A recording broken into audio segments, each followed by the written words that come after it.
오래된 영화 중에 머빈 르로이 감독이 만든 꼬바디스라는 영화가 있습니다. 원래 이 영화는 폴란드의 헬리크 시엔키비치라는 사람이 쓴 소설을 영화로 만든 것인데요. 이 책은 노벨 문학상을 받았습니다. 꼬바디스는 어디로 가시나이까? 라는 뜻이죠. 라틴어로. 그래서 꼬바디스 도미네 하면 주님 어디로 가시나이까? 라는 말이 됩니다. 이 영화는 로마 황제의 대박해와 베드로의 순교를 담고 있는 영화입니다. 베드로는 순교를 하면서 예수님처럼 십자가를 질 수 없다라고 하여 거꾸로 십자가에 매달려 죽임을 당합니다. 베드로는 예수님을 따라 그분이 가신 길을 걸어가는 이 순교를 보여주었는데, 이때 베드로가 예수님께 물은 말이 바로 꼬바디스 도미네라는 말입니다. 주여 어디로 가시나이까? 오늘 본문에 유다가 예수님을 팔고자 밖으로 나가자 예수님께 베드로는 묻습니다. 주여 어디로 가시나이까? 그러자 예수님은 베드로에게 내가 가는 곳은 네가 지금은 따라올 수 없으나 후에는 따라오리라 말씀하세요. 베드로는 이렇게 베드로가 물었던 이유는 예수님이 가시는 곳에 자신도 기꺼이 따라가겠다라는 생각 때문이었습니다. 예수님은 지금 네가 나를 따라올 수 없다라고 말씀하시자 주를 위하여 내가 목숨을 버리겠나이다 라고 말을 해요. 이런 베드로에게 예수님은 네가 나를 위하여 내 목숨을 버리겠느냐? 내가 진실로 내게 이르노니 닭이 울기 전에 네가 3번 나를 부인하리라 말씀하시죠. 베드로의 고백은 매우 진실되었습니다. 예수님께 그저 잘 보이려고 입에 발린 말을 하고 있는 게 아니에요. 하지만 예수님은 베드로의 실패를 예견하고 계십니다. 예수님께서 제자들의 발을 씻기시면서 너희 중 하나가 나를 팔리라 말씀하셨죠. 그리고 내가 떡 한 조각을 적셔서 주는 자가 그라 하셨고 그것을 유다에게 주었습니다. 요한 외에는 이 말을 들은 사람이 없었죠. 그러니 어쩌면 다른 제자들은 예수님이 공개적으로 베드로에게 네가 나를 3번 부인하리라 라는 이 말씀을 들었을 때에 어쩌면 그 사람이 예수님을 팔 자가 베드로인지 모르겠다 하는 생각을 가졌을지도 몰라요. 우리가 아는 것처럼 베드로는 실패하고 맙니다. 예수님을 부인하는 것이죠. 우리는 이것을 보면 우리가 진실하고 거짓이 없기 때문에 넘어지지 않는 것이 아니다라는 것을 보여줍니다. 우리는 회개를 할 때에 다 진심으로 회개를 하지 거짓으로 하는 사람은 없어요. 다시는 그러지 않겠다라는 마음으로 하나님 앞에 회개합니다. 그리고 말씀대로 살아보려 하고 또 다시는 그러지 않으려고 힘씁니다. 하지만 이내 또 넘어져 있는 자신을 보게 되죠. 내가 진실하게 하나님께 고백하면 그 진실함 때문에 말씀대로 살아갈 수 있는 것이 아니다라는 거예요. 이것이 우리의 한계입니다.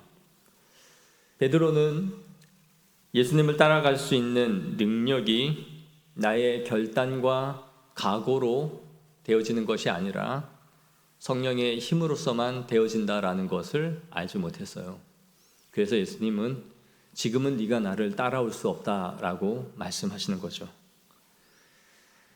베드로는 내가 주를 위하여 목숨을 버리겠나이다 라고 말합니다. 그러나 그 반대여야 해요. 베드로가 주를 위하여 목숨을 버리는 게 아니라 예수님이 그를 위하여 목숨을 버리셔야 하는 겁니다. 내가 주를 위해 죽을 수 있는 것은 주님이 나를 위해 죽는 사건이 먼저 일어나야 되는 거예요. 주님이 나를 위해 먼저 죽어주시고 그것을 내가 깨닫고 예수님이 나의 죄를 위하여 죽으셨다라는 것을 알 때야 비로소 내가 주를 위해 죽을 수 있는 흉내라도 낼 수 있는 거예요. 십자가를 경험하지 않으면 우리가 갖는 모든 열심과 열정은 오히려 하나님의 뜻을 이루는데 방해가 될 뿐입니다. 하나님은 베드로의 이 호언장담하는 이 고백을 부끄럽게 하시고 그의 실패를 통해서 그를 사용해 가시는 겁니다. 그래서 예수님은 네가 지금 나를 따라올 수 없다라고 말씀하세요. 베드로를 포함한 제자들이 담대하게 복음을 전하고 순교할 수 있었던 것은 부활하신 예수님을 만나고 성령이 그들 위에 임하였을 때야 비로소 그러한 삶을 살아갈 수 있었던 거예요. 하나님의 힘과 하나님의 능력, 하나님의 일하심이 없이는 우리의 만용, 우리의 용기, 우리의 결단은 할 수 있을 망정 그것대로 살아갈 수 있는 힘은 전혀 없는 겁니다. 그것이 우리가 가진 의지와 힘의 한계예요. 모세가 자신의 힘으로 이스라엘 백성들을 구해보겠다라고 할 때에 그는 실패했습니다. 중재자가 되어보려 했지만 오히려 그의 안에 끓어오르는 혈기로 사람을 쳐서 죽이는 살인자가 되었을 뿐이에요. 베드로의 모세의 마음에 진정성이 없었기 때문일까요? 모세는 진실하게 이스라엘 백성들을 위했습니다. 이 백성들을 보면서 고통받는 사람들, 그들의 백성들을 보면서 자기 혼자 홀로 왕자로서 편한 삶을 살아가고 있다라는 것에 대한 부끄러움이 그에게는 있었던 거예요. 그리고 그를 구원하여야 되겠다라는 소명의식을 가졌던 거죠. 그러나 그는 철저하게 실패하고 하나님은 그를 사용하시지 않습니다. 하나님은 우리가 할 수 있다는 자신감으로 승리하는 것을 보기를 원하시는 것이 아니라 실패와 좌절로 인하여 예수 그리스도의 십자가 앞에 엎드려지기를 원하세요. 그리고 그 보혈의 피가 뒹굴러진 우리의 무릎, 우리의 얼굴, 우리의 온몸에 흘러내리기를 원하시는 겁니다. 그분의 피가 우리를 깨끗게 하실 때야 비로소 주님이 가신 십자가의 길을 따라 우리도 그 피를 지려밟고 걸어갈 수 있는 힘이 나오는 거예요. 우리가 은혜를 모를 때는 할 수 있을 것 같고 마음 먹으면 될 것 같지만 성도의 삶은 그렇게 걸어갈 수 없음을 보여주는 것이죠. 예수님은 그의 실패, 그의 좌절을 통해서 이후에 그가 예수님이 가신 길을 따라갈 수 있다라는 것을 말씀하시고 그리고 그에게 그때야 비로소 사명을 주십니다. 요한복음 21장 18절 말씀입니다. 내가 진실로 진실로 내게 이르노니 내가 젊어서는 스스로 띠뛰고 원하는 곳으로 다녔거니와 늙어서는 내 팔을 벌리리니 남이 내게 띠띠우고 원하지 않은 곳으로 데려 가리라. 네가 원하는 곳, 원하는 자리에서 죽는 것이 아니다라는 거예요.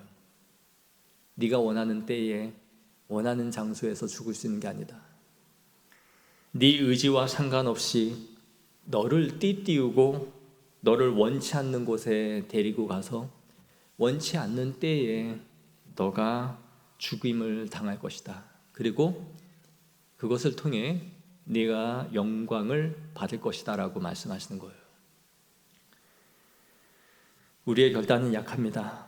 그러나 주님이 향한 사랑은 이 결단보다 강한 거예요.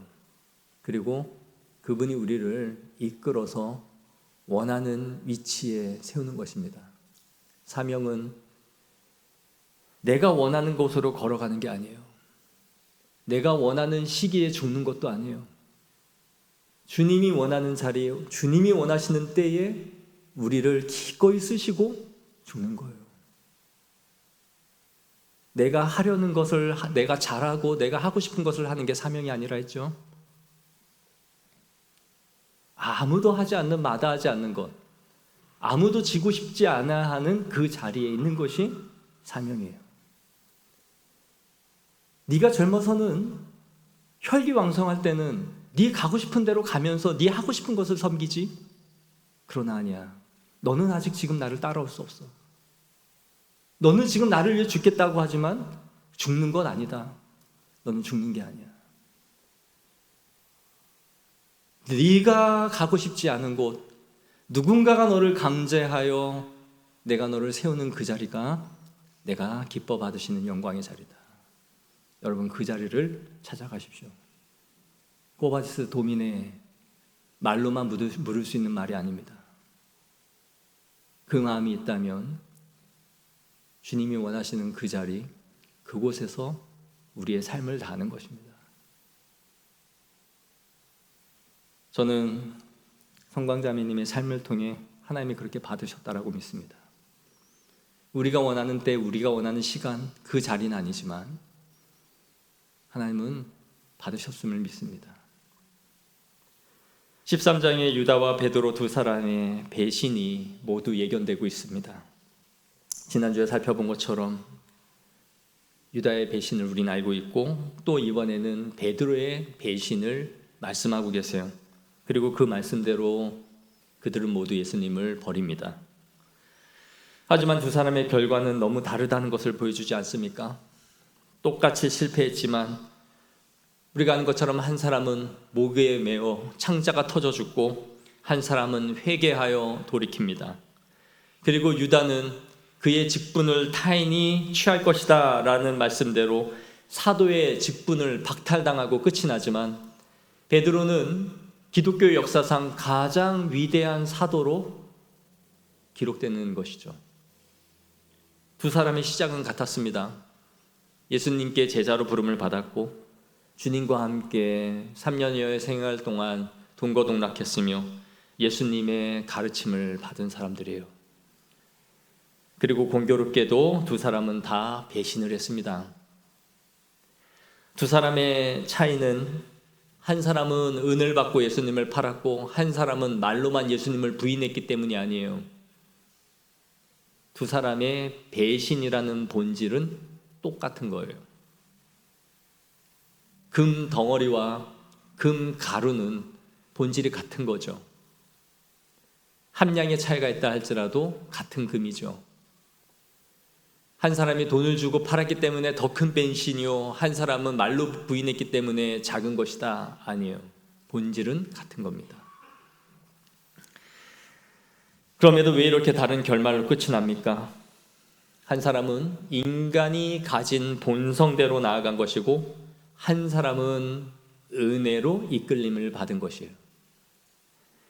본성은 자신의 잘못으로 인해서 목숨을 끊고 자살은 할망정 하나님 앞에 회개하여 그분 앞에 엎드리지는 않는 것입니다. 그 일에 대해 후회는 할 수 있고 양심의 고통으로 몸부림은 칠 수 있을 망정 하나님께 죄를 고백하며 그 앞에 엎드리지는 않는 거예요. 이것이 인간의 본성, 인간의 양심이 가진 한계예요. 그렇게 죄책감을 느끼고 미안한 마음을 갖고 있으면서도 이것이 하나님께 잘못했다라는 것으로는 나아가지 않는 거예요. 인간적으로 볼 때 유다는 양심이 살아있는 사람이지 않습니까? 오늘날 TV에 보면 수많은 죄를 짓고도 떳떳하게 철판을 깐 파렴치한 인간들이 차고 넘치지 않습니까? TV를 보면 카메라를 노려보고 희죽거리고 있는 그 뻔뻔스러운 태도에 우리는 분노하지 않습니까? 그러나 유다는 자신의 스승을 팔았다라는 이 죄책감에 못 이겨 자신의 목숨을 끊고 마는 것이죠. 그러나 인간은 이렇게 자신의 죄를 보고 괴로워서 목매어 죽을 망정, 그 일은 그렇게 쉬우면서도 하나님께 나아가 애통하고 회개하는 것은 아니에요. 이건 다른 문제인 거예요. 죽는 것이 쉽겠습니까? 회개하는 것이 쉽겠습니까? 누구라도 가서 하나님 앞에 회개하는 것이 쉽다라고 우리는 말하겠지만 인간의 본성으로는 이건 할 수 있는 게 아니에요.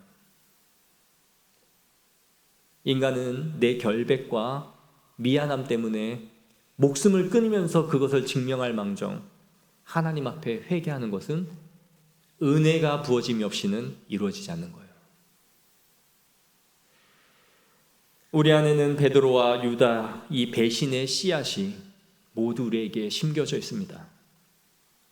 우리도 예수님을 아예 부인하고 버리지는 않지만 예수님을 때때로 부인하며 살고 있지 않습니까? 나의 유익과 즐거움 때문에, 나의 편의 때문에 하나님의 뜻이 아니라는 것을 알면서도 하나님의 사명의 자리를 내팽개치고 언제든지 그것을 유희하며 살아가고 있지 않습니까? 편할 때만 그것을 취하고 있지는 않습니까? 그때마다 여러분들은 가룟 유다가 되고 있는 거예요. 하지만 성도들은 주의 손에 의지하여 다시 돌아오는 것입니다. 우리 예수님의 자비와 용서에 의지하여 나오는 자들을 우리 예수님께서 내치지 아니하시고 우리를 받아주실 것이라는 그 믿음의 확신을 가지고 있기에 주님 앞에 다시 엎드릴 수 있는 것입니다. 그리고 그때마다 무한하신 하나님의 은혜와 용서와 사랑으로 우리를 기꺼이 받아주실 것이라는 것을 매번 반복하여 경험하며 살아가는 것이 성도인 것이죠.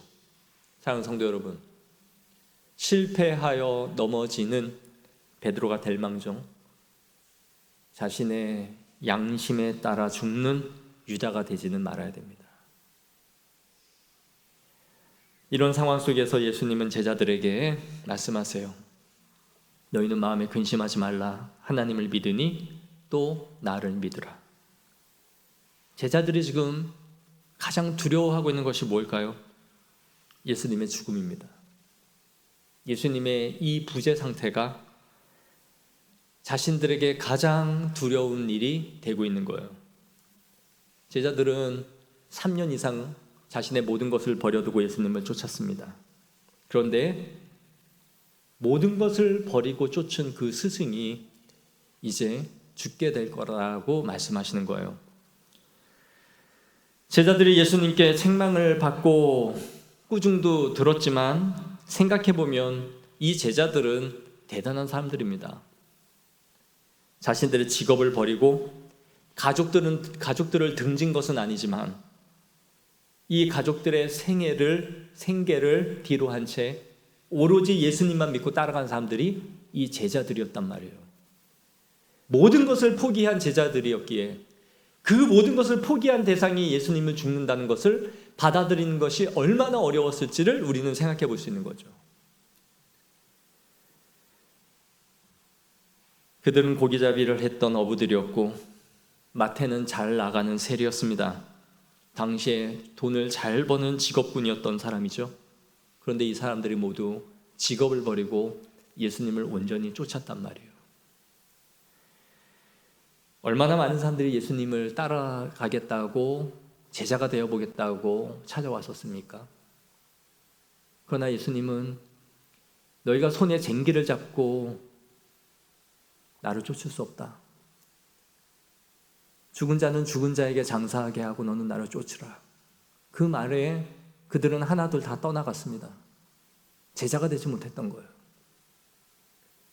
그렇다면 이 제자들은 그러한 예수님의 요구사항에 다 순종했다라는 거죠.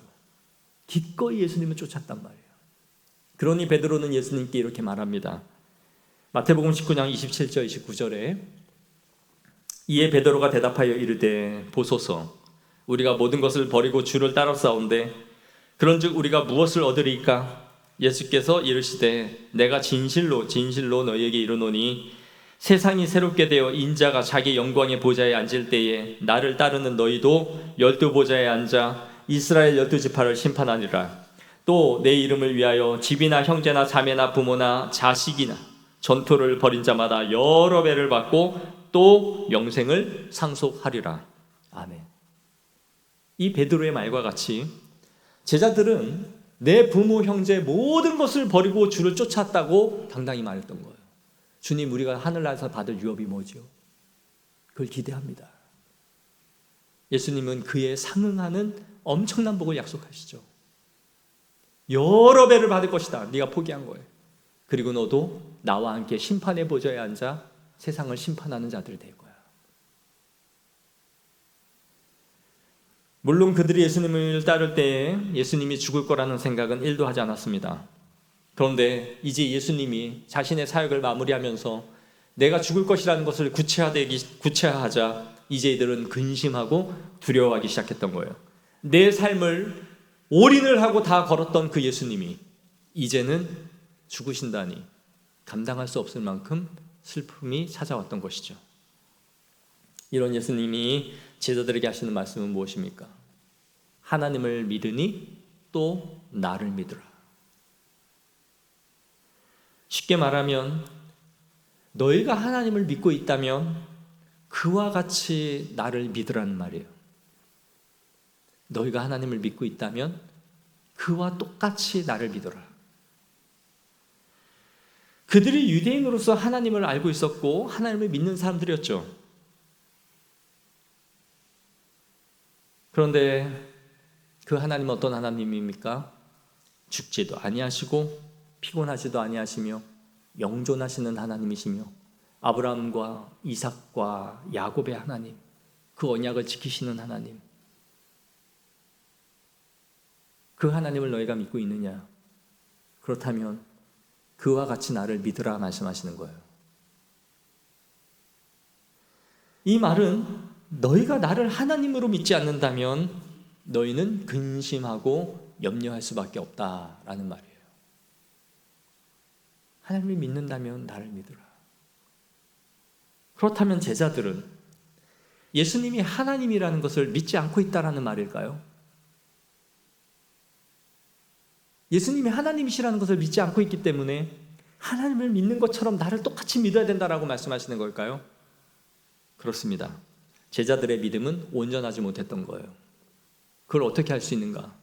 뒤에 나오는 제자들의 질문을 보면 우리는 알 수 있어요. 그들의 믿음이 확실하게 서 있지 않았던 겁니다.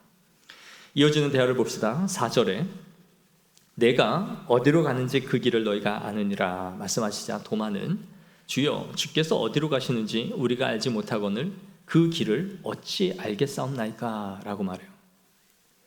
예수님이 사명을 마치고 아버지께로 갈 것이다 말씀하시자 도마는 예수님이 가시는 그 길을 장소적인 의미로 이해를 한 거예요. 어디가 계실 것인지를 우리에게 말해 주신다면 알겠지만 그 길을 우리가 어떻게 알 수 있습니까? 라고 물은 거죠. 이들의 이해 수준이 예수님과 논쟁을 했던 유대인들과 전혀 다르지 않다라는 것을 우리는 이해할 수 있는 거예요. 우리 요한복음 7장 33절, 35절 말씀 다 같이 한번 읽어볼까요? 예수께서 시작.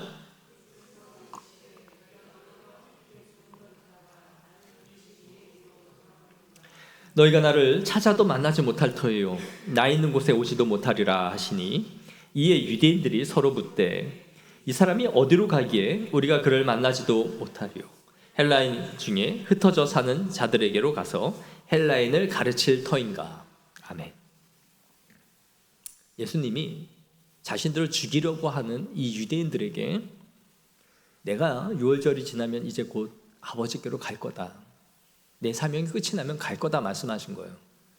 그랬더니 이 유대인들의 이해가 도대체 저 사람이 어디로 갈 것이기에 나를 찾지 못할 것이라고 말하는가? 내가 가면 너희는 나를 따라오지 못할 거야 라고 말씀하시자 유대인들이 그렇게 장소적인 개념으로 이해한 거죠. 혹시 헬라인들에게 가서 저가 무엇을 가르치려고 가는가? 라고 이해한 거예요. 그 하나님 예수님의 제자가 되지 않고 따라가지 못하고 있는 이 유대인들의 이해와 도마의 질문이 지금 같은 거죠. 어디로 가시나이까? 묻기는 물었지만 그가 가는 길을 따라오지를 못하는 거예요. 그리고 이어지는 빌립이 예수님께 하는 대화를 보십시오. 8절에 빌립이 이르되 우리에게 보여주옵소서 그리하면 족하겠나이다. 예수님께 아버지를 보여달라는 거죠. 예수께서 이르시되 빌립아 내가 이렇게 오래 너희와 함께 있으되 네가 나를 알지 못하느냐? 나를 본 자는 아버지를 보았거늘 어찌하여 아버지를 보이라 하느냐? 이 대화가 보여주는 것은 예수님이 하나님과 맺고 있는 관계에 대해서 네가 알고 있느냐라는 거예요.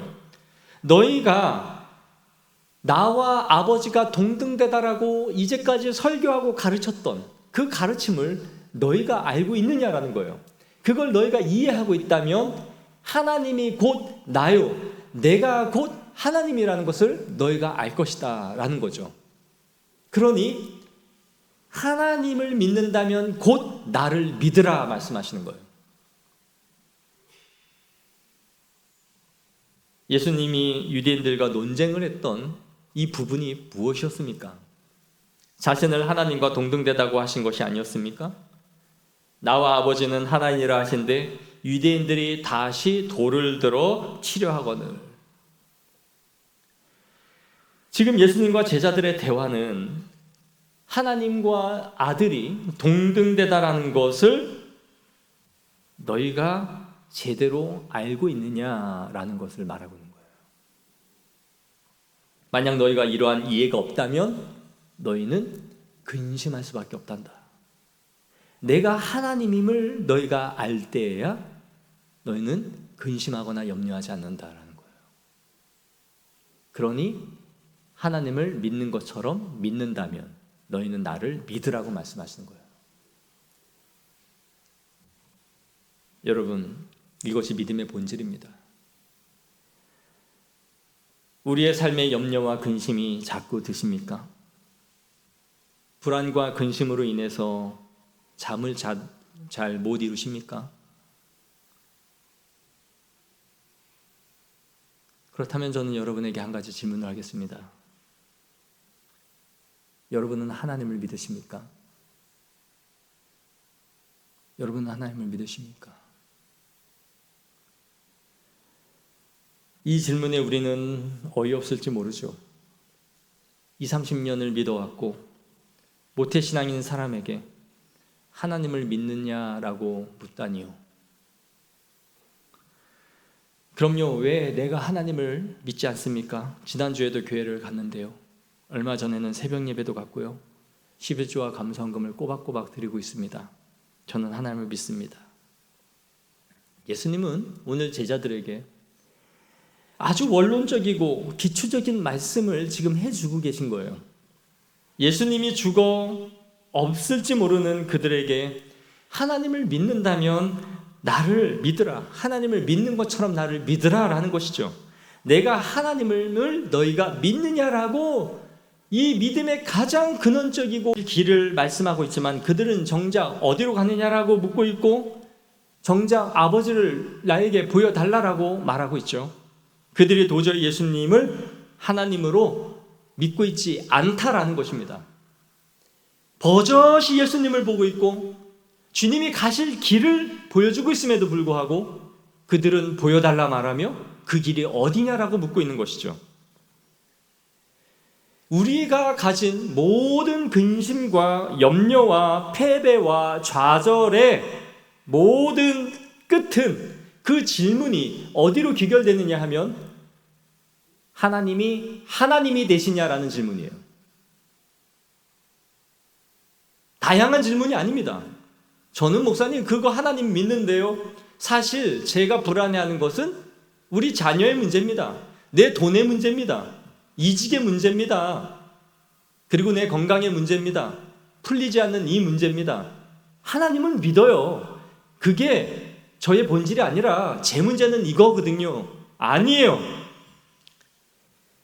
예수님이 진정 너의 하나님이라면 네가 왜 그렇게 내가 떠나가는 것으로 인해서 근심하고 있느냐라는 것입니다. 하나님이 누구시냐라는 것을 묻고 있는 거예요. 이 질문에 여러분들은 이 시간 아멘으로 답해 보십시오. 하나님이 여러분의 절대자이심을 믿습니까? 믿습니까?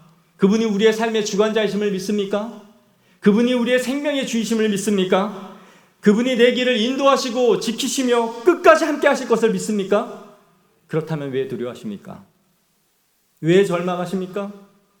왜 불안하여 근심하여 잠을 이루지 못하십니까?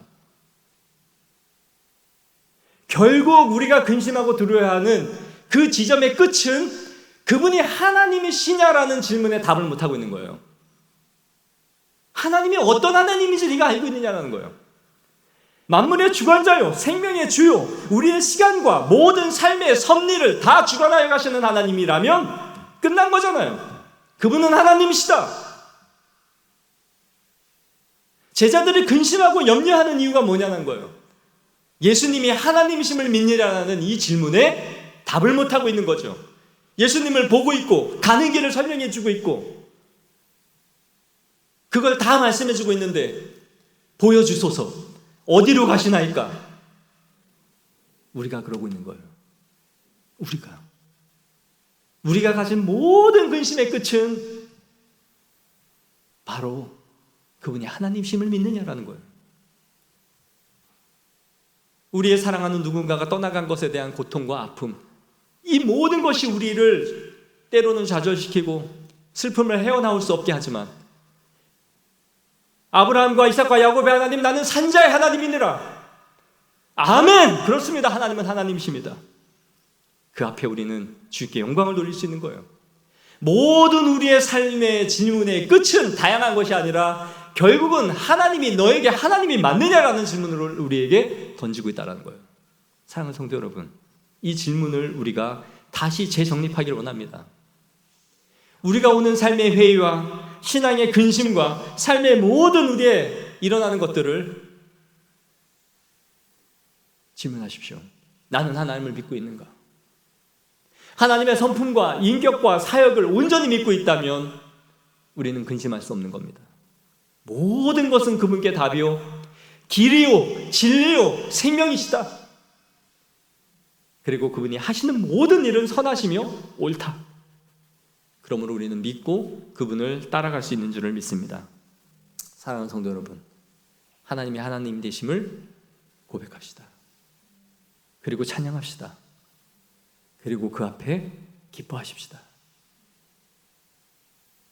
우리의 모든 생명의 주관자이신 하나님 앞에 그분이 하신 일이, 그분이 때에 영광 받기를 원하시는 대로 우리가 가기를 기뻐하는 믿음의 종들이 되어지기를 축복합니다. 기도하겠습니다. 하나님 아버지, 우리의 삶에 많은 질문과 고민이 있지만 그 질문은 결국 제자들에게 하신 우리 주 예수 그리스도의 말씀과 동일합니다. 하나님을 믿으니 또 나를 믿으라. 우리는 다 하나님을 믿는다라고 생각했지만 우리의 질문을 헤집고 들어가 보면, 우리의 근심을 헤집고 들어가 보면 하나님의 능력을 의심하기 때문이요, 하나님의 섭리를 믿지 않기 때문이며, 하나님의 하나님 되심에 대해 금이가 있는 내 믿음 때문임을 고백합니다. 하나님 아버지, 우리에게 믿음을 주옵소서.